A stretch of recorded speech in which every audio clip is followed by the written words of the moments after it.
जो मुसलमान होगा वो बाप को जन्नत का दरवाजा तस्वूर करेगा। जो मुसलमान होगा खुद खाने से पहले अपने पड़ोसियों के खाने का ख्याल रखेगा। जो मुसलमान होगा पीने से पहले पड़ोसियों के पीने का ख्याल रखेगा। जो मुसलमान होगा लिबास पहनने से पहले पड़ोसियों के पहनने का ख्याल रखेगा।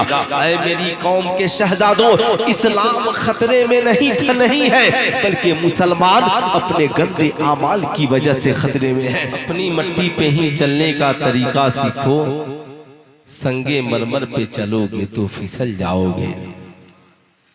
ओ अंधेरा ही भला था कि कदम राह पर थे, रोशनी लाई है मंजिल से बहुत दूर है। मैं नहीं तेरा नशीमन कसरे सुल्तानी के गुंबद पर, तू शाहीन है बसेरा कर पहाड़ों के चट्टानों पर। अल्हम्दुलिल्लाह, ये अजीमुशान जलसा। आप अपनी किस्मत पे जितना फख्र करें ये कम है कि अल्लाह ने हमें आशिके मुस्तफ़ा बनाया है। जितना फख्र करें ये कम है कि अल्लाह ने हमें आशिके मुस्तफ़ा बनाया है। अल्हम्दुलिल्लाह, उस रब की मर्जी के बगैर एक पत्ता नहीं हिलता। हमारे बरादराने वतन भी इस जलसे मोहब्बत में तशरीफ रखते हैं। इस्लाम बड़ा प्यारा मजहब है। आज पूरी दुनिया में एक शोर है कि इस्लाम खतरे में है। आखिर इस्लाम को किससे खतरा हो सकता है? इस्लाम न कल खतरे में था, इस्लाम न आज खतरे में है, बल्कि मुसलमान अपने गंदे किरदारों कैरेक्टर की वजह से खुद खतरे में है। माए हैं मगर हम इज्जत नहीं करते, बताओ जुल्म किसका है?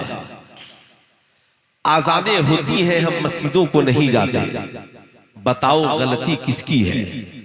बाप मेरा है हम उसे जन्नत का दरवाजा नहीं समझते, बताओ कसूर किसका है?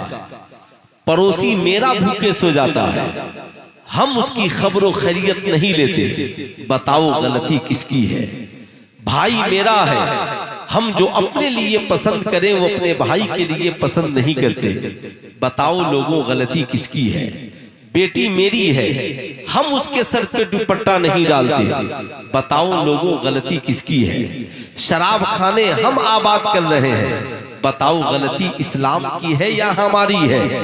आपको कहना पड़ेगा मौलाना, जो मुसलमान होगा वो खुदा की बारगाह में सर झुकाने वाला होगा। जो मुसलमान होगा वो मस्जिदों में पेशानी को झुकाने वाला होगा। जो मुसलमान होगा वो मुस्तफा जाने रहमत से प्यार करने वाला होगा। जो मुसलमान होगा वो आजान सुनकर मस्जिदों की जानिब दौड़ने वाला होगा। जो मुसलमान होगा शराब से बचने वाला होगा। जो मुसलमान होगा वो जना और जुआ से बचने वाला होगा। जो मुसलमान होगा वो माँ के कदमों के नीचे जन्नत तस्वूर करेगा। जो मुसलमान होगा वो बाप को जन्नत का दरवाजा तस्वूर करेगा। जो मुसलमान होगा खुद खाने से पहले अपने पड़ोसियों के खाने का ख्याल रखेगा।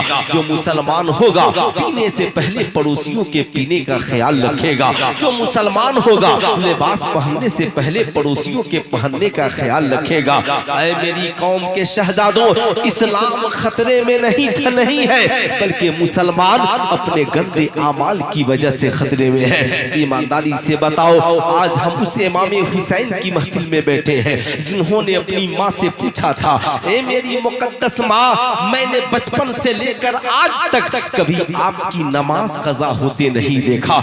ईमानदारी से बताओ मेरी कौम की इतनी माएँ यहाँ बैठी है, क्या कोई माँ चैलेंज के साथ कह सकती है कि मौलाना एक वक्त की मेरी नमाज कज़ा नहीं होती? मौलाना साहब मेरे घर में मेरा मुसल्ला नमाज के लिए भी जाता है, क्या कोई बेटा ऐसा मिलेगा जो माँ से कहे माँ मैंने जब से होश संभाला है तब से आज तक कभी तेरी नमाज कज़ा नहीं हुई। लेकिन ये इमामी हुसैन है, सैयदा खातून जन्नत से अर्ज़गुज़ार होते हैं, ऐ मेरी मुक़द्दस माँ बचपन से लेकर आज तक मैंने कभी नहीं देखा कि मेरी माँ की कभी नमाज कज़ा हुई हो। ये मेरी माँ ना आपकी नमाज कज़ा होती है ना आपकी कभी कुरान की तिलावत बंद होती है। माँ साहब अम्मा चक्की चला रही है मगर कुरान की तिलावत हो रही है, सैयदा रोटियां बना रही है मगर कुरान की तिलावत हो रही है, हसनैन करीमैन का झूला झूल रहा है मगर कुरान की तिलावत हो रही है, घर की सफाई हो रही है मगर कुरान की तिलावत हो रही है। बेटे ने पूछा था ऐ मेरी मुक़द्दस माँ आपके बेटे को क्या करना है? माँ ने कहा था बेटा आपके नाना जान ने कहा था ऐ मेरे घर वालों जिंदगी में दो चीजों को साथी बना लेना, एक जिसे नमाज कहा जाता है और दूसरा जिसे कुरान कहा जाता है। कुरान कहा जाता है ऐ मेरे शहजादे नमाज दुखों का इलाज है और कुरान अहले बैत का साथी है, इसलिए फातिमा न नमाज छोड़ सकती है न कभी कुरान की तिलावत छोड़ सकती है। बेटे ने कहा अम्मी मुझे क्या करना है? कहा बेटा तू भी कुरान से दोस्ती कर ले। ऐ मेरी कौम की माओ तुम भी अपनी औलादों को कम से कम वो दर्स दो जो दर्स सैयदा खातूने जन्नत ने इमाम हुसैन को दिया है। हजरत इमाम आली मकाम है, माँ से अर्ज गुजार होते हैं अम्मी जान बेशक आपका बेटा अमल करेगा। जमाने की निगाहों ने देखा था एक मुकद्दस माँ ने अपने शहजादे को कुरान और नमाज का साथी बनाया था। जब बेटा मैदाने करबला में पहुंचा है, अच्छा साहब इमाम हुसैन मैदाने करबला क्यों गए? करबला में तो हम भी जाते हैं, हम भारत के मसनूई करबलाओं में जाते हैं, मगर इमाम हुसैन के मैदाने करबला में जाने का मकसद क्या था? इमाम हुसैन के मैदाने करबला में जाने का मकसद एक था कि शरीयत की हिफाजत हो। आप ईमानदारी से बताइएगा, जरा सीने पे हाथ रख करके, मार्केट में हमसे बड़ा कोई हुसैनी नहीं है। इमाम हुसैन मैदाने करबला में जब पहुंचे हैं, करबला की जमीन पे जब कदम को रखा है, कहा बेटे अली अकबर कौन सा वक्त है? बेटे ने कहा अब्बा हुजूर नमाज का वक्त है। कहा बेटा आजान दो, जमात कायम करो ताकि करबला वाले जान जाए हुसैन ने मैदाने करबला में कदम रख दिया है। मैदाने करबला में कदम रख लिया है। करबला की तपती हुई जमीन है, पानी बंद है, खाना बंद है, दाना बंद है, मगर हुसैन की एक वक्त की नमाज नहीं छूटी है। हुसैन के चाहने वालों की एक वक्त की नमाज कज़ा नहीं है। कोई कुरान की तिलावत कर रहा है, कोई सजदों में रातें गुजार रहा है, कोई तिलावत में रातें गुजार रहा है, कोई इबादत में रातें गुजार रहा है। ऐ मुसलमानों मुहर्रम का मुबारक महीना आता है, मैं आपसे भी कहूंगा जब मुहर्रम का महीना आए तो हमारी इबादतें बढ़ जानी चाहिए। जब मुहर्रम का महीना आए हमारी तिलावतें बढ़ जानी चाहिए। मुहर्रम का महीना आए हमें साहब हुसैन की मोहब्बत, इमाम हुसैन के नक्शे कदम पे चलने की जरूरत है। मुहर्रम का महीना आए रोजे की कसरत करो। मुहर्रम का महीना आए सैयदुल शुहदा के नाम पर लोगों में साहब लंगर तकसीम करो। जमाने को बताओ इमाम हुसैन मैदान करबला में भूखे रहे, मगर हम जमाने को उनके नाम पे खाना खिलाते हैं। इमाम हुसैन मैदान करबला में प्यासे रहे, मगर हम जमाने को उनके नाम पे पानी पिलाते हैं। आप ईमानदारी से बताना आज मार्केट में कितने मुसलमान हैं जो भारत के करबलाओं में जाते हैं? क्या हमारे यहाँ करबला में एक वक्त की आजान होती है? कोई जो बता दे। एक वक्त की नमाज होती है, क्या यहाँ के करबलाओं में नमाज का वक्त नहीं होता है? क्या यहाँ के करबलाओं में आजान का वक्त नहीं होता है? ओ हमारी भारत की बेटियों सुनो, सैयदा खातूने ज़ैनब मैदाने करबला में गई थी, हमारी कौम की बेटियों की तरह खड़े होकर मेलों में सर पे दुपट्टा नहीं, मगर गई हैं करबला में। साहब नाम है करबला में गए हैं। उस ज़ैनब से पूछो जिसके सर से कभी दुपट्टा न सरका हो, उस सकीना से पूछो जिसके सर से कभी दुपट्टा नहीं सरका हो। ऐ मेरी कौम के शहजादों, सुल्तान रज़ा तुझसे ये नहीं कहेगा कि करबला के नाम पर अपनी जान दे दो, मगर सुल्तान रज़ा इतना तो जरूर कहेगा वो करने के लिए तैयार हो जाओ जो करबला में इमाम हुसैन ने किया है। साहब जमाने की नजरें देख रही थी, लोगों ने सोचा था हुसैन को भूखे रखा जाएगा, हुसैन शरीयत पे अमल करना छोड़ देगा, हुसैन को प्यासे रखा जाएगा, हुसैन शरीयत की हिफाजत करना छोड़ देगा। मगर जमाने की नजरों ने देखा भूखे हैं हुसैन मगर शरीयत की हिफाजत हो रही है, प्यासे हैं हुसैन मगर कुरान की तिलावत हो रही है।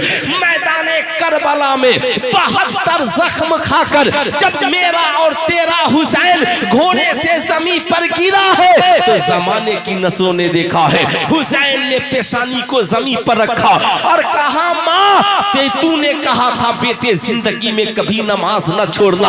हुसैन जख्मों से चूर चूर नहीं था तो भी नमाज पढ़ रहा था और हुसैन करबला में 72 जख्म खा के जमीन पे गिरा है तो भी सजदा अदा कर रहा है। जमाने की नस्लों ने देखा इमाम हुसैन है, यजीदियों के नेज़े पर है। जमा से कहते हैं, माँ तूने कहा था कुरान से दोस्ती न छोड़ना। ए माँ, जब तक जिस्म जान बाकी है तो भी हुसैन कुरान की तिलावत कर रहा है और जिस्म से रूह निकल गई है मगर नेज़े पे चढ़कर हुसैन कुरान की तिलावत कर रहा है। मैं ये नहीं कहता तुम नेज़े पे चढ़ के कुरान की तिलावत करो, मगर इतना तो जरूर कहूंगा, घर में रहो कुरान की तिलावत करो, मस्जिद में रहो कुरान की तिलावत करो, खानकाह में रहो कुरान की तिलावत करो, दुकान में रहो कुरान की तिलावत करो, ताकि तिलावत की बरकत से तेरा घर चमकता रहे, तेरा घर महकता रहे। और जिंदगी के जिस मोड़ पे रहो, जब मेरा हुसैन 72 जख्म खाकर सजदा नहीं छोड़ सकता तो आए सुन्नियों बताओ, फजर की अजान होगी हम नमाज न पढ़ेंगे, हुसैन को तकलीफ होगी कि नहीं होगी? ज़ोहर की अजान होगी खा पी कर भी नमाज नहीं पढ़ेंगे, हुसैन को तकलीफ होगी कि नहीं होगी?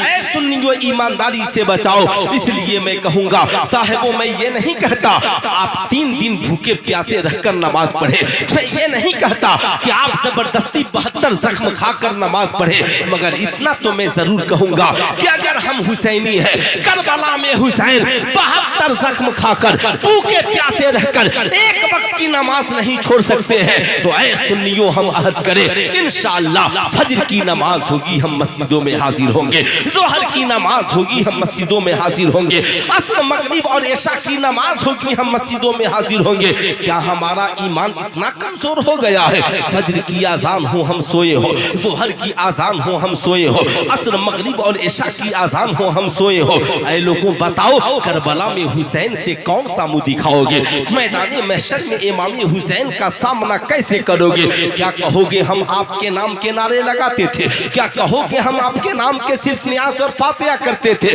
नहीं, हुसैन के नाम का फातिहा करने वाला भी बनो और हुसैन के नाना को जो नमाज पसंद है वो नमाज पढ़ने वाला। बोलिए, ऐसा होना चाहिए कि नहीं होना चाहिए? नारे रिसालत शोहदाए करबला कॉन्फ्रेंस, बोलिए, ऐसा होना चाहिए कि नहीं होना चाहिए? हेलो, हाथ उठा करके बोलिए, होना चाहिए कि नहीं होना चाहिए? पूरा मजमा हाथ उठाकर बोले, होना चाहिए कि नहीं होना चाहिए? होना चाहिए ना। अब जमाने वालों याद रखो हमारा ईमान कितना कमजोर है। फजर की आजान हम सोए हुए हैं। अल्लाह अल्लाह आला हजरत अजीमुल बरकत मुजद्दिद दीनो मिल्लत अल मलफूज में एक वाकया नकल फरमाते हैं, लिखते हैं एक परी ने इस्लाम कबूल कर लिया। इस्लाम कबूल करने के बाद सरकार की बारगाह में हाजिर होती, दीन सीखती, दीन की बातें सीखती, सरकार से गुफ्तगू करती। एक बार एक अरसा तक सरकार की बारगाह में हाजिर नहीं हुई। एक अरसा के बाद सरकार की बारगाह में उसकी हाजिरी होती है। आका ने पूछा, बता तू कहाँ चली गई थी? अर्ज करती है, या रसूल अल्लाह, सरजमीने हिंद पर मेरे कुछ रिश्तेदार हैं, उनके यहाँ मौत हो गई थी, मैं उनके यहाँ मौत की वजह से उनसे मिलने के लिए चली गई थी। आका करीम ने पूछा, कहा फिर क्या हुआ? कहा हुजूर, मैं हिंदुस्तान जा रही रही थी तो मैंने एक अजीबो गरीब मामला देखा। कहा क्या देखा? कहा मैंने पहाड़ पर देखा कि शैतान पहाड़ के ऊपर इबलीस नमाज पढ़ रहा है। मैंने इबलीस से पूछा, ए इबलीस बता, तू तो सारी दुनिया को नमाज से भटकाता है, मगर तू नमाज क्यों पढ़ रहा है? कहता है हाँ हाँ मैं इसलिए नमाज पढ़ रहा हूँ शायद मेरा रब अब भी मुझे माफ कर दे। ऐ मेरी कौम के शहजादों, इबलीस बारगाह मरदूदे बारगाहे खुदाबंदी है मगर फिर भी पेशानी को झुका रहा है, शायद मेरा रब माफ कर दे। मैं अपनी कौम के शहजादे और शहजादियों से कहूंगा, बच्चे और बूढ़े और जवानों से कहूंगा, हालात बड़े बड़े फितन दौर से हम गुजर रहे हैं। ऐ मेरी कौम के नौजवानों, जब शैतान खुदा की बारगाह से इतनी उम्मीद रखता है तो हम गुनहगारों को खुदा की बारगाह से कितनी उम्मीद रखनी चाहिए। सुल्तान रज़ा ये नहीं कहेगा कि आप सरकार की मोहब्बत में अपनी जान दे दीजिए, मगर इतना तो जरूर कहेगा सरकार को नमाज पसंद है, नमाज हर आकिल बालिग मुसलमान पर फर्ज है। ऐ मेरी कौम के शहजादों, कुछ न करो, कम से कम नमाज पढ़ने वाला तो बन जाओ। ईमानदारी से बताओ, मजार शरीफ पे चादर चढ़ाना फर्ज नहीं है मगर नमाज पढ़ना फर्ज है। याद रखना, इसाले सवाब की महफिल सजाना फर्ज नहीं है मगर नमाज पढ़ना फर्ज है।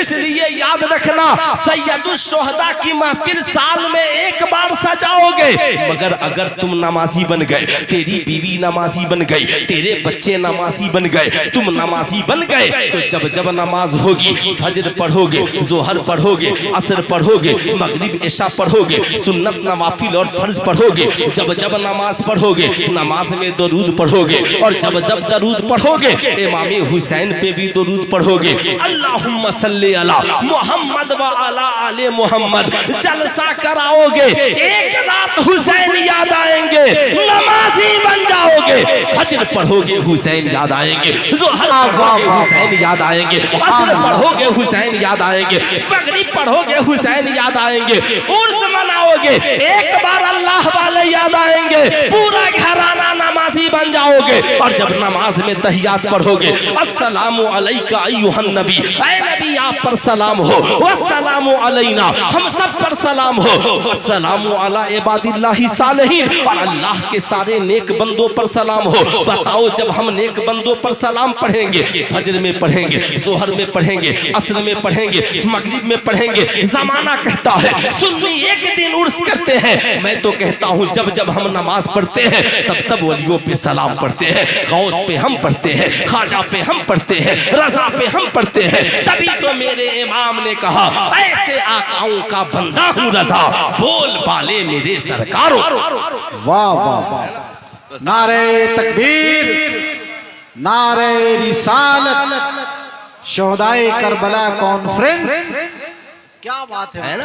क्या कहा मेरे इमाम ने, करूं तेरे नाम पे जान फीदा, एक जान नहीं दो जहां फीदा, दो जहां से भी नहीं जी भरा, करूं क्या करोड़ों जहां नहीं। मैदान करबला में इमाम हुसैन ने पूरा खानदान कुर्बान कर दिया, जवान बेटा कुर्बान किया, जवान शहजादा कुर्बान किया, भांजे और भतीजे को कुर्बान किया, मगर 72 जख्म खाकर भी मेरा हुसैन माथे पे शिकन नहीं है, पेशानी सजदे में है। ऐ मौला तेरी रजा इसी में है तो हुसैन इसमें राजी। तो कितने लोग हैं जो इमाम हुसैन से मोहब्बत करते हैं? जरा हाथ उठाइए तो मैं देखना चाहता हूं कितने लोग करते हैं। सारे लोग इमाम हुसैन से मोहब्बत करते हैं? मैं तो ये नहीं कहूंगा कि मोहब्बत में इम्तिहान जरूरी है, मगर किसी आशिक ने कहा था मोहब्बत है तो मोहब्बत करने वाले की हर, जिससे मोहब्बत की जाती है उसकी हर बात मानी जाती है। मैं ये नहीं कहता कि आप इमाम हुसैन की हर बात मान लीजिए, मगर एक बात तो मान लीजिए, है कोई नौजवान जो आज के बाद 5 वक्त हजरत इमाम हुसैन की मोहब्बत में नमाज पढ़ना शुरू कर देगा? सिर्फ एक नौजवान पूरे मजमे में देखना है, कौन ऐसा? माशाल्लाह, आप शुरू कर देंगे? माशाल्लाह, आइए एक बार मुसाफा हो जाए, है ना? माशाल्लाह पढ़ते हैं, माशाल्लाह माशाल्लाह, बहुत अच्छी बात है। ये तो 5 वक्त नमाज पढ़ते हैं। कोई ऐसा नौजवान जो नमाज नहीं पढ़ता हो और वो 5 वक्त नमाज पढ़ना शुरू कर दे, चचा जान तो दाढ़ी नमाज पढ़ते ही होंगे। अल्लाह ताला है कोई नौजवान पूरे मजमे में जो भरी जवानी में अपने गुनाहों से तौबा कर ले और खुदा की बारगाह में सर को झुकाने वाला बन जाए।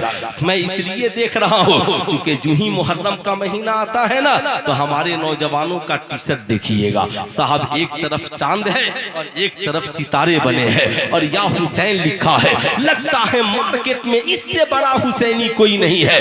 देखना चाहता है सुल्तान रज़ा, क्या कोई ऐसा हुसैनी है जो इमाम हुसैन के नाम पे सिर्फ टी शर्ट नहीं पहनता हो बल्कि उनकी मोहब्बत में खुदा की बारगाह में पेशानी झुकाने वाला भी बनना चाहता है ना। इतना बड़ा मजमा है। सुभान अल्लाह। साहब आप देख ले हमारी कौम की हालत, हमारी कौम के नौजवानों को देख ले। एक नौजवान भी ऐसा नहीं है जो आका इमाम हुसैन की मोहब्बत में पंजवक्ता शुरू कर दे। अल्लाह अल्लाह, ये बेचारा नौजवान हाथ उठाया है ना। इंशाअल्लाह रखी है। मैं दुआ करूंगा मालिक मौला बदल दे हमारे दिलों को, बदल दे हमारे हालात को, बदल दे हमारी कैफियत को। आज हमारी कौम के नौजवानों को क्या हो गया, क्या हो गया साहब, याद रखिएगा। आज पूरी दुनिया में यहूदी यही चाहते हैं कि सरकार क़यामत से पहले जो गुनाह आम था फिर से ये कौम उस गुनाह में मुब्तला हो जाए ताकि नमाज की बरकत इससे छीन ली जाए, रोजे की बरकत इससे छीन ली जाए, माँ बाप की मोहब्बत इससे छीन ली जाए। आपसे मैं पूछना चाहूंगा, बताओ सरकार क़यामत से पहले शराब भी आम था और जुआ भी आम था। यहूदी तो यही चाहते हैं फिर से शराब आम हो जाए, फिर से जुआ आम हो जाए। सरकार ने फरमाया एक जमाना आएगा शराब पानी की तरह पिया जाएगा। सरकार ने फरमाया लोगों याद रखना, जिंदगी में कभी शराब के करीब न जाना, जिंदगी में कभी जुए के करीब न जाना। अल्लाह अल्लाह, ये मेरी कौम का नौजवान, आज यहूदी तो यही चाहते हैं। आज बिहार छोड़ दीजिए, पूरे हिंदुस्तान में शराब आम है। हद तो ये है यहूदियों ने साजिश के तहत अरब के बादशाहों को मोटिवेट करके और उन्हें गुनाहों के लिए राजी कर लिया।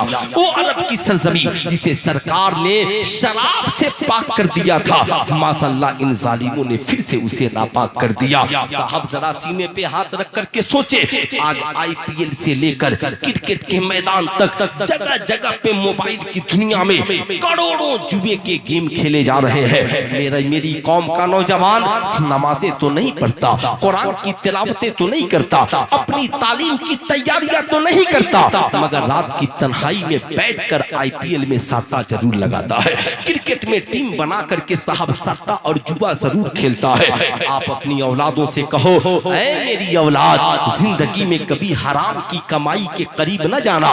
बंदा जब एक दिन हराम खा लेता है ना तो 40 दिन तक उसकी जिंदगी से इबादत का मजा उठा लिया जाता है। अब उसे अच्छी बात अच्छी नहीं लगती, लोग अच्छी तबलीगे करे तो अच्छी बातें नहीं होती।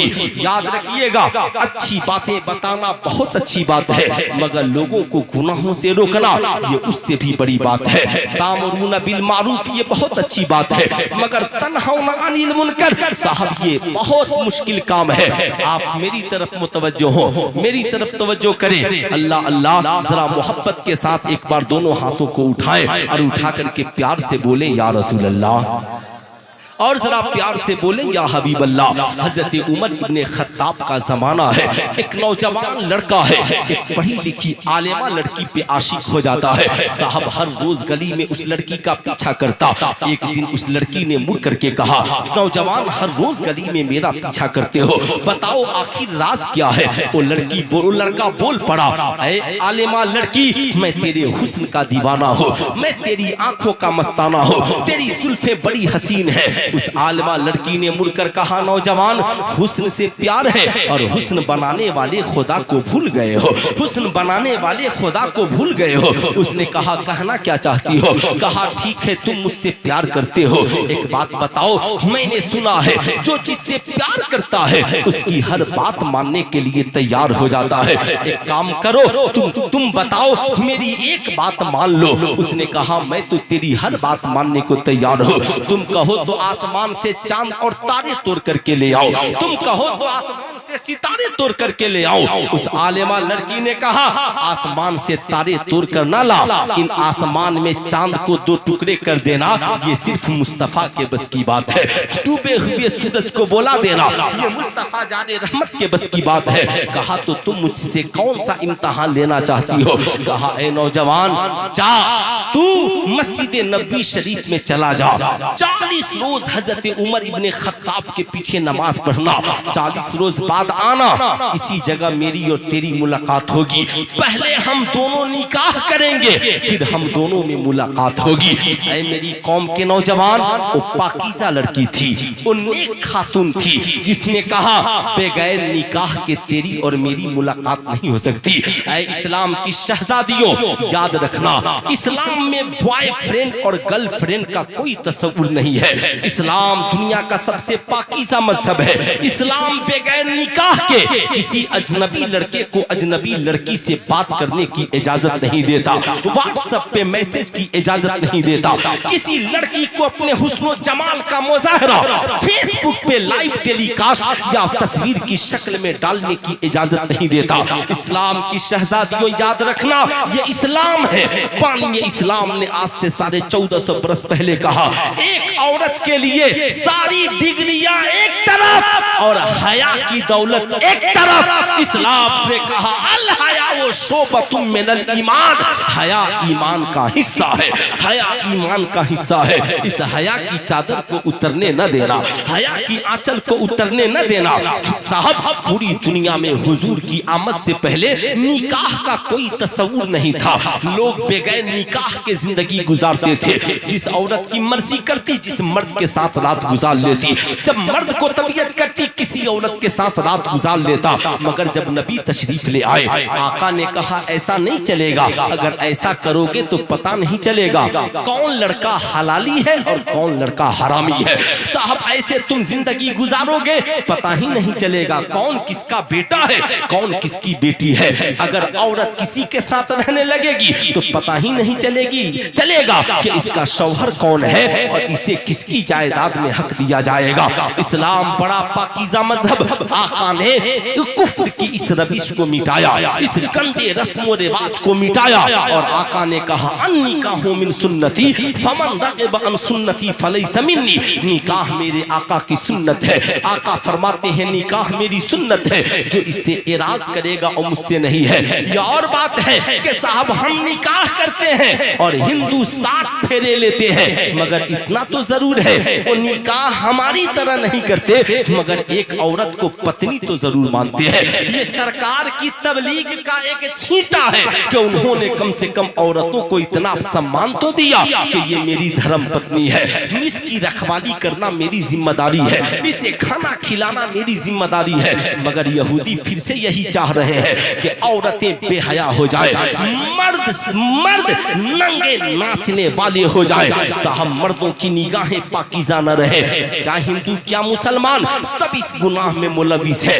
भारत के पार्लियामेंट में कानून पास हुआ कि भारत के नौजवान लड़के और लड़कियां बगैर शादी के आपसी रजामंदी से लिविंग रिलेशनशिप में जिंदगी गुजार सकते हैं। नतीजा क्या निकला? भारत के लाखों कॉलेज के पढ़े लिखे स्टूडेंट जो दुनियावी तालीम रखते हैं साहब लाखों लड़कियों के साथ लिविंग रिलेशनशिप में रहने लगे।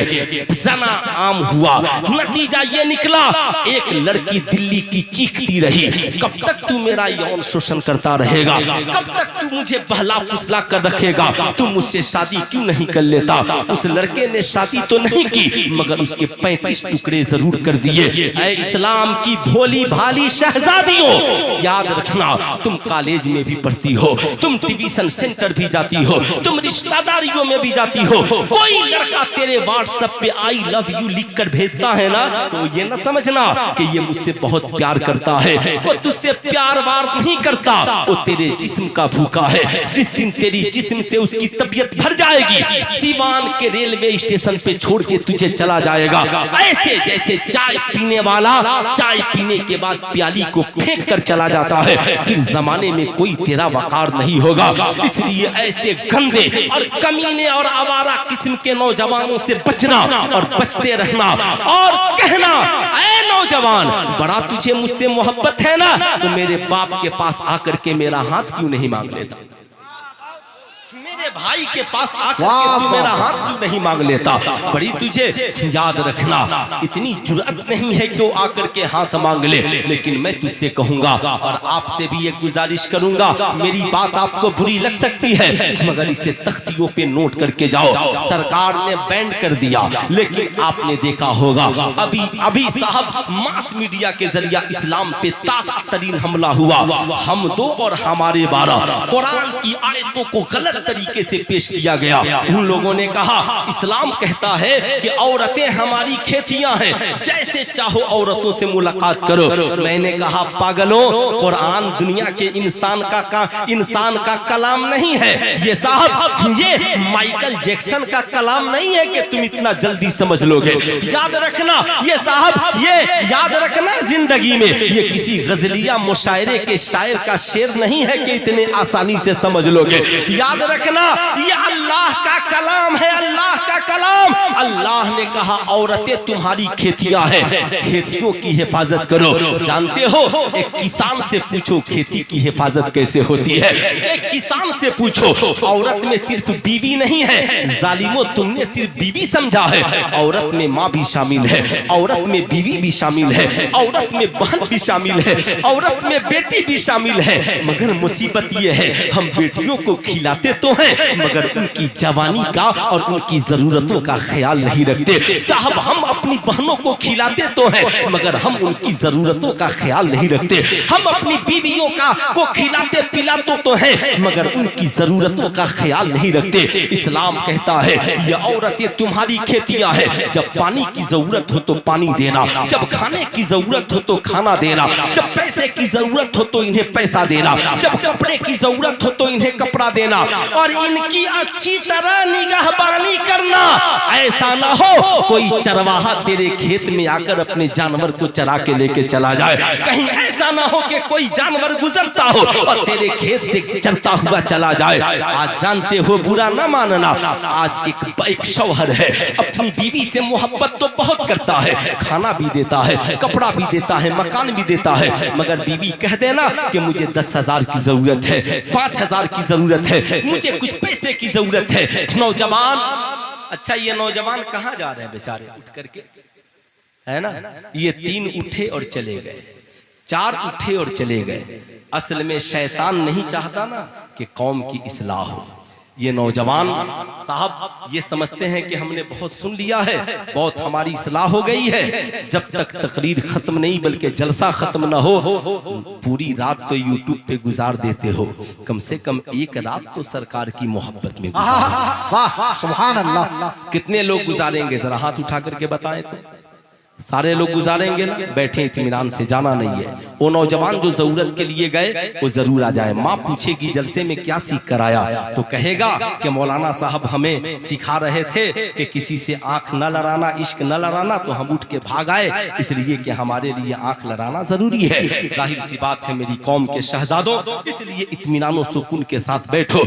तुम्हें अच्छी बातें अच्छी नहीं लगती इसलिए कि अभी तुम जवान हो। ये 18 साल के बाद जो जवानी आती है ना, और उसके बाद 25, 30, 35 साल तक इंसान को कुछ सूझता नहीं है, मगर यही उम्र है गुनाहों से तौबा करने की, यही उम्र है नेकियां करने की। जरा उस शहजादे को जगा दो बाबू, जगा दो, इत्मीनान और सुकून से जगा दो। मैं ये अर्ज कर रहा था, और से सुनेंगे, बीवी आपकी है मगर थोड़ा सा पैसा मांग दिया आप नाराज हो जाते हो, आप पैसा नहीं देते। अब साहब वो समझती है कि मेरा शौहर इतना कमाता है यार, मगर मैं 2-4-5 हजार रुपए की मालकिन नहीं हूँ। अब साहब वो किसी और के सामने हाथ फैला देती है, वो सोचती है कि मेरे पास पैसा हो। अब साहब जो आपकी बीवी को चुपके से पैसा देगा, अब वो समझती है अरे मेरा शौहर तो सिर्फ खाना ही न देता है, मगर मोहब्बत तो ये करता है जो मेरे पेफून पे पैसे डाल देता है, मोहब्बत तो ये करता है जो मेरे कहने पे गुलगप्पे और मिठाइयाँ ला करके दे देता है, मोहब्बत तो ये करता है मुझे कहने पर कभी साहब दवाइयाँ ला करके दे देता है। मैं कौम के नौजवानों से कहूंगा नाना, ये औरतें हैं बड़ी भोली भाली है, इनके साथ एहसान करना, जब ये पैसा मांगे ना तो इनकार न करना, कहना कि ये सब तो तेरा ही है, तेरा ही है। ऐ मेरी शरीके हयात, तुझे पैसे की जरूरत पड़े मुझसे कहना, दवा की जरूरत पड़े मुझसे कहना, तुझे रुपए की जरूरत पड़े मुझसे कहना, मगर किसी के सामने हाथ फैलाने की जरूरत नहीं है। साहब बेटी हमारी है, बचपन से लेकर जवानी तक हम परवरिश करते हैं, मगर साहब जब उसकी जरूरत का ख्याल, अब मेरी बेटी कॉलेज में पढ़ने के लिए चली गई, अब कॉलेज में उसकी हजारों जरूरतें हो सकती हैं जरूरतें, मगर साहब अब उसके पास इतनी हिम्मत नहीं कि बाप से कह सके मुझे इतना पैसा दीजिए। अब साहब बाप भी सोचता है क्या करेगी पैसा, हम इतना दबाव बनाते हैं। आप अपनी बेटी से कहें ए मेरी बेटी याद रखना तालीम हासिल करने जा रही है जा, मगर बाप का ख्याल रखना, पैसे की जरूरत होना, अगर पैसा न रहे मेरी बेटी तो कॉलेज से पैदल चल के घर आ जाना, मगर किसी बुलेट वाले शहजादे से लिफ्ट न मांगना, इसलिए कि आज लिफ्ट देगा कल तेरी इज्जत का तलबगार हो जाएगा, कल तेरी इज्जत का खाहा हो जाएगा। ये मेरी बेटी पैसे की जरूरत हो तो किसी के सामने हाथ न फैलाना, अपने बाप से कहना, तेरी बहन है तो बहन से कहना, अपने भाई से कहना हम तुझे पैसा देने के लिए तैयार है। अगर हमने वक्त पे अपनी माँ बहन और बेटियों की और बीवियों की जरूरतों को अगर हमने पूरी नहीं की, हो सकता है कोई आवारा लड़का पैसा देकर हमारी बीवी की इज्जत लूट कर चला जाए, हो सकता है कोई आवारा लड़का पैसे का और मोबाइल का गिफ्ट देकर हमारी बेटी बहन की इज्जत लूट कर चला जाए। इसलिए कुरान ने कहा ये औरतें खेतियां हैं, इन खेतियों की हिफाजत जरा निगहबानी के साथ करना और इसे देखते रहना, पानी की जरूरत हो पानी देना ताकि ये खेतियां सूखने न पाए। साहब इन्हें पैसे की जरूरत हो पैसा देना ताकि ये दूसरे के सामने हाथ न फैलानी पाए, ताकि घर में रहे तो भी इज्जत महफूज रहे और कॉलेज की दुनिया में रहे तो भी हमारी इज्जत महफूज है। माशाअल्लाह पूरा मजमा खड़े होकर के इस्तकबाल कीजिए। है ना जो शादीशुदा हैं आज के बाद अपनी बीवियों का ख्याल रखेंगे, जरा हाथ उठाएं तो कितने नौजवान ख्याल रखेंगे जो शादीशुदा हैं?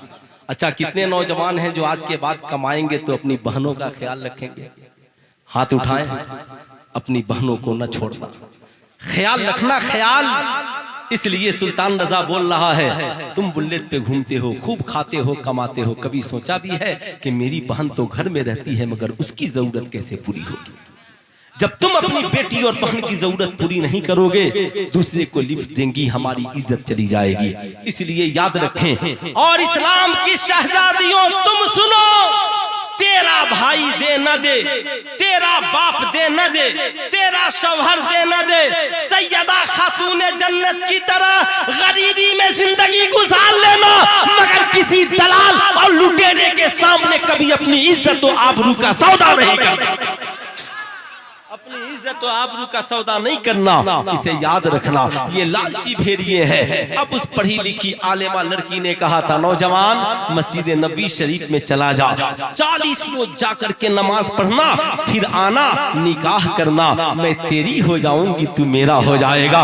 ऐ मेरी कौम की शहजादियों, नौजवान मस्जिद नबी में जाता है, हजरत उमर इब्ने खत्ताब के पीछे 40 रोज नमाज पढ़ता है, 40 रोज पाक पलटा है, निगाहें नीची है, आशिके मुस्तफा बन चुका है, आलिमा लड़की खड़ी है, मगर अब तो निगाहों में जमाले मुस्तफा है।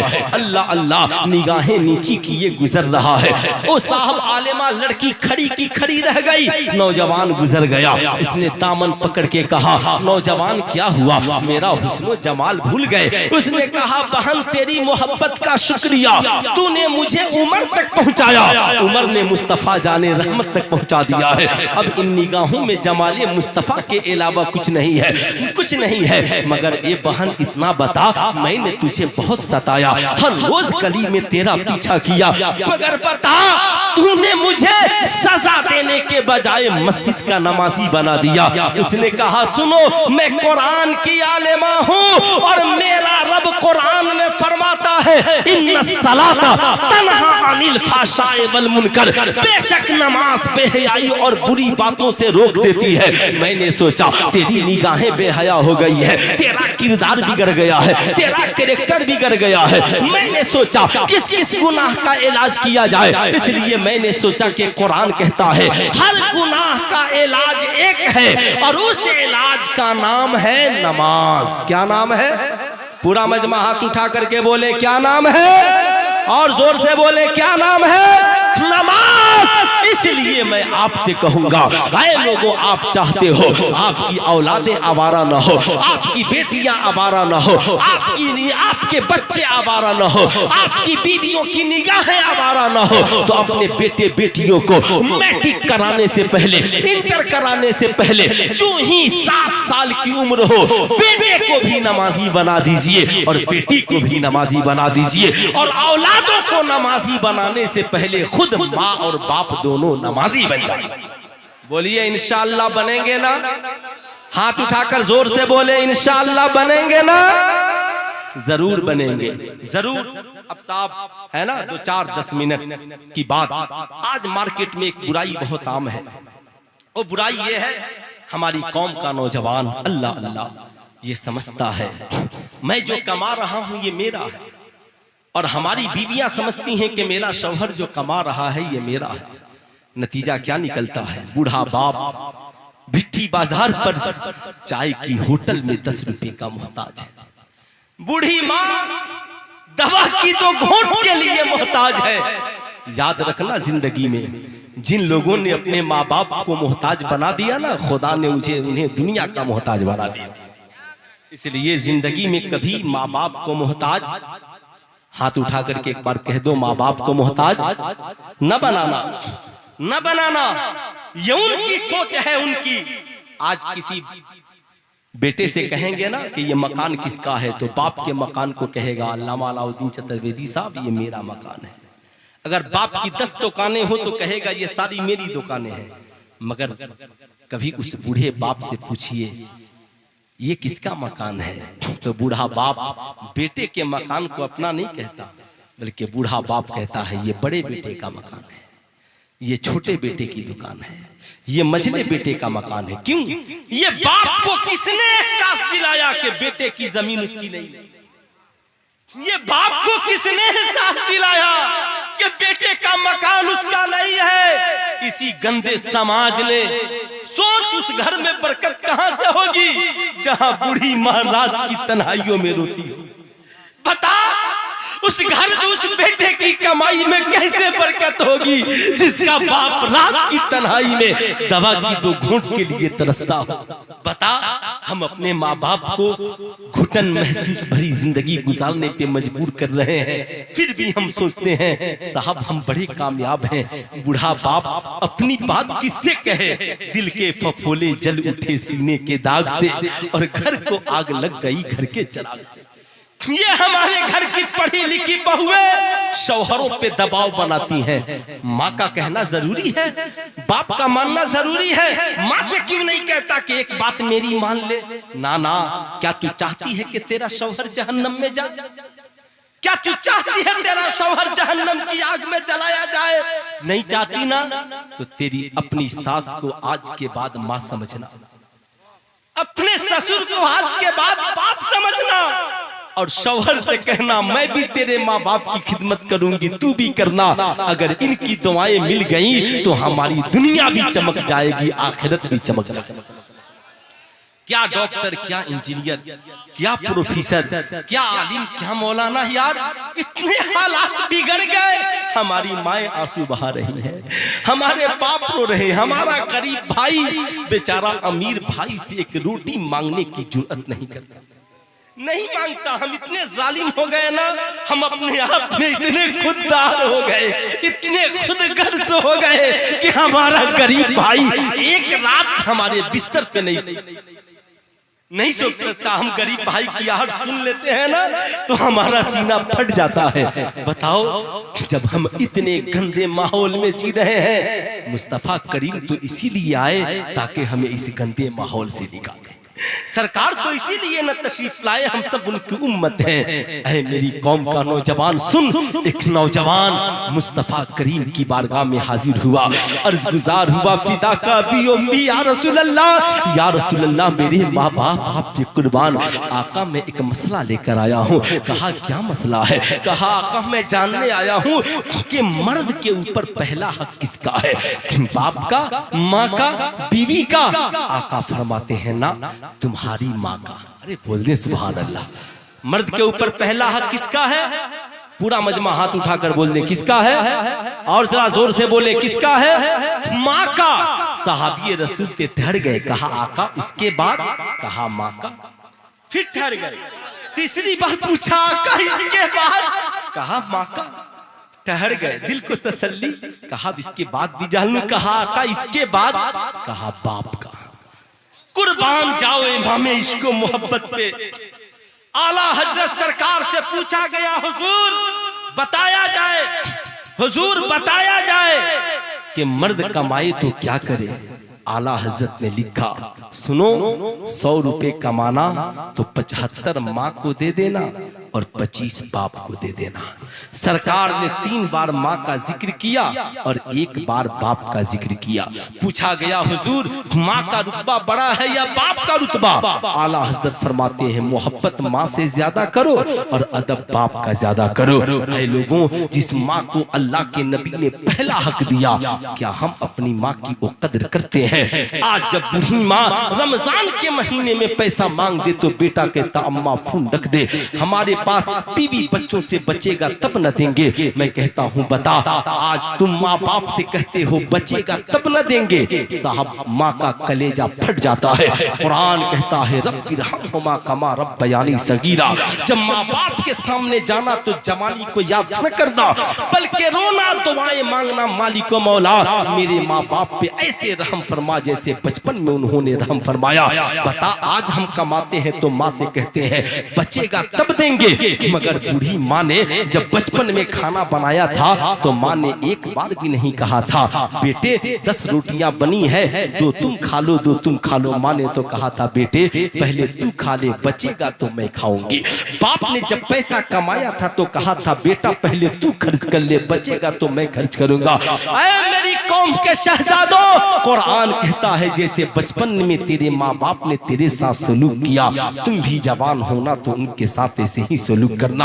आज हमारी कमाई में बरकतें क्यों नहीं है? हम doctor, engineer, professor, master, doctor, आलिम बनकर परेशान है।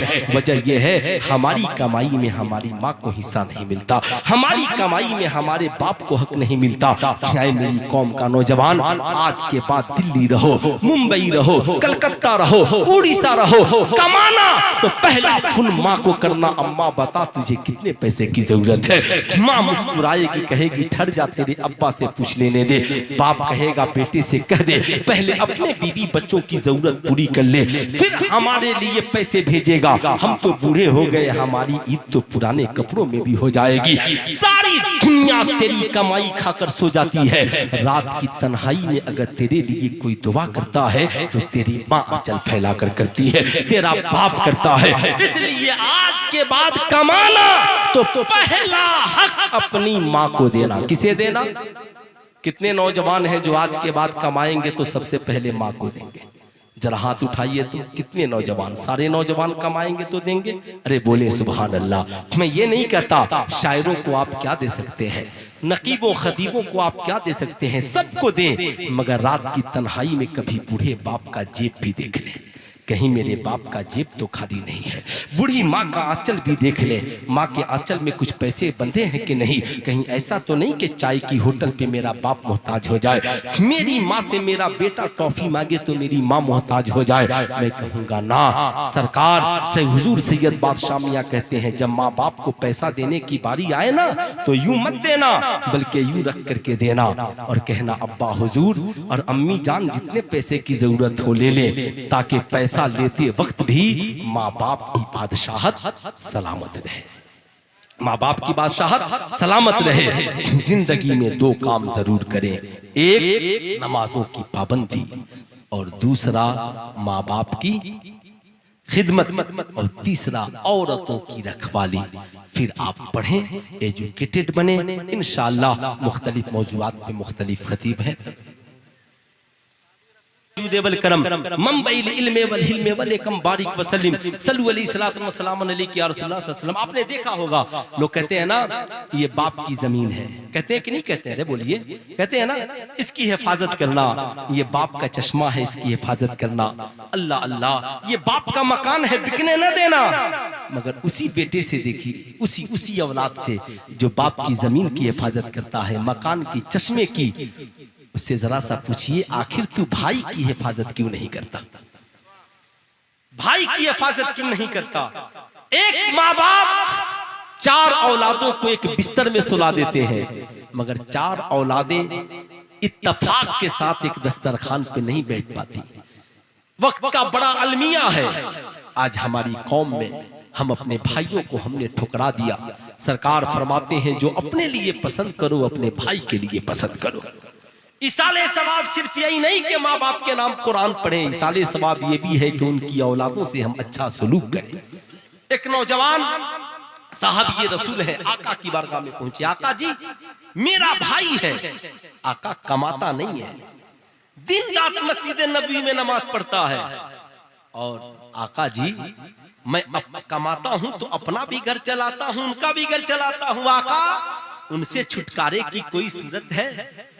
अगर ये फतवा इस जमाने में अगर आप ससुराल में पूछ लीजिए तो सिवाय इलादा होने के दूसरा फतवा नहीं मिलेगा। और इस जमाने में मार्केट में कुछ हमारी तरह मौलवी भी हैं, उनका भी फतवा यही होगा, वो भी यही कहेंगे, अरे क्या टेंशन लिया है, सब कहेंगे। डॉक्टर भी कहता है कब तक भाई को ढोते रहिएगा, है ना। देखिएगा बीवी भी कभी कभी डांट कर कहती है, जमाना डांटता रहे तुम खामोश हो जाना। जब तू दूसरे के घर से निकाह में आई तो मेरी हो गई, मेरा भाई तो उसी पेट से आया है जिस पेट से मैं आया हूं। मेरा भाई तो उसी पेट से आया है, मैंने उसी सीने का दूध पिया है जिस सीने से मेरे भाई ने दूध पिया है। बता तू मुझे अलग कैसे कर सकती है? और मैं कौम की बहुओं से भी कहूंगा, खुदारा किसी घर को तोड़ने वाली न बनना, बल्कि आपस में रिश्तों को जोड़ने वाली बनना। ये मसला सरकार की बारगाह में पहुंचा। आका जी अकेले कमाता हूँ, मेरा भाई दिन रात मस्जिद में नमाज पढ़ता, अपना भी घर उसका भी घर चलाता हूँ। आका छुटकारे की कोई सूरत मर्द है, छुटकारे की कोई सूरत? मकतबे इश्क का दस्तूर निराला देखा, उसको छुट्टी न मिली जिसको सबक याद रहा। आका मुस्कुराए, कहा जिम्मेदारी और बढ़ गई, जिम्मेदारी और बढ़ गई। कहा सरकार इरशाद हो, कहा सुनो बीवी से अपने जाके कह दे। किससे कहा? आका ने बीवी से, इसलिए कि सारा काम तो वही न करती है। बीवी से कह देना आज के बाद कमाना तो खुद बाद में खाना और भाई को पहले खिलाना। आज के बाद घर में खाना बने तो तेरे बाल बच्चे बाद में खाएं और तेरे भाई के बाल बच्चे पहले खाएं। जानते हो तुझे क्या पता अल्लाह किसकी वजह से तुझे रोजी दे रहा। हम क्या सोचते हैं कि हम भाई मेरा खा रहा, नहीं हो सकता है उसके सदके में खुदा हमारे घर वालों को खिला रहा हो, उसके सदके में खुदा हमें रोजी दे रहा हो। इसलिए भाई के लिए कभी दस्तरखान तंग न करना। अगर भाई अलग होना चाहे, कहना अलग होना ऐब नहीं है। साहब जमीन बांट ले मगर मोहब्बत न बांटना, जायदाद बांट ले मगर मोहब्बत न बांटना। तुम बिगहा का बिगहा मकान बांट ले मगर कभी मोहब्बत में दरार न आने देना। तुझे पैसा बचाना है ना, मैं बड़ा हूं, मेरे पास औलादे हैं, तू चला जा। लेकिन जब तेरा पैसा खत्म होना तो इस गरीब भाई के दस्तरखान को न भूलना। जैसे कल तेरे लिए खुला था वैसे आज भी तेरे लिए खुला। वैसे आज भी तेरे लिए खुला है। सहाबी रसूल घर गए, बीवी ने पूछा आका ने क्या कहा है? कहा आका ने जिम्मेदारी बढ़ा दी है। बीवी मुस्कुराने लगी, क्या कहा आका ने? कहा आज के बाद तुम बाद में खाना और मेरे भाई के बीवी बच्चों को पहले खिलाना। बीवी मुस्कुराई, कहा आका ने जो भी कहा हक कहा है, जो आका कहे हैं वही हम करेंगे। कहा आका ने फरमाया क्या पता अल्लाह किसकी वजह से तुझे रोजी दे रहा है। जब वो सहाबी रसूल चले गए तो आका ने उनके भाई को बुलाया और बुलाने के बाद कहा नौजवान, मैंने सुना है तुम सिर्फ नमाज पढ़ते हो, कमाते नहीं हो। नौजवान के आंखों में आंसू आ गए, आंखों में शर्मिंदगी है। आका फरमाते हैं क्या रब ने नहीं कहा इज़ा क़ुज़ियतिस सलात फंतशिरू फिल अर्ज़, जब तुम नमाज पढ़ लो तो जमीन में रिज़्क़ हलाल कमाने के लिए फैल जाओ। ऐ नौजवान, आज के बाद नमाज पढ़ के रिज़्क़ हलाल कमाने के लिए निकल जाना, ताकि तुम कमाओ तो बीवी बच्चों की खिदमत कर सको, तेरे बीवी बच्चे दूसरों के मोहताज न हो, अपने भाई के हाथ को मजबूत कर सको। इसलिए आज के जलसे से पैगाम लेकर के जाइए, जैसे माँ बाप से मोहब्बत करते हैं वैसे भाई बहन से भी प्यार कीजिए। जमाना लाख मुखालफत करे मगर भाई की जब जरूरत को जरूरत समझिए। आका करीम ने फरमाया एक जमाना आएगा लोग भाई बहन माँ बाप से रिश्ता तोड़ लेंगे और दोस्तों से मेल जुल रखेंगे। ऐ लोगों, रिश्ता तोड़ने वाला मत बनना बल्कि रिश्ता जोड़ने वाला बनना। इस्लाम कहता है Islam does not disintegrate but it integrate all broken heart with love. इस्लाम तोड़ता नहीं बल्कि टूटे दिलों को प्रेम और मोहब्बत से जोड़ता।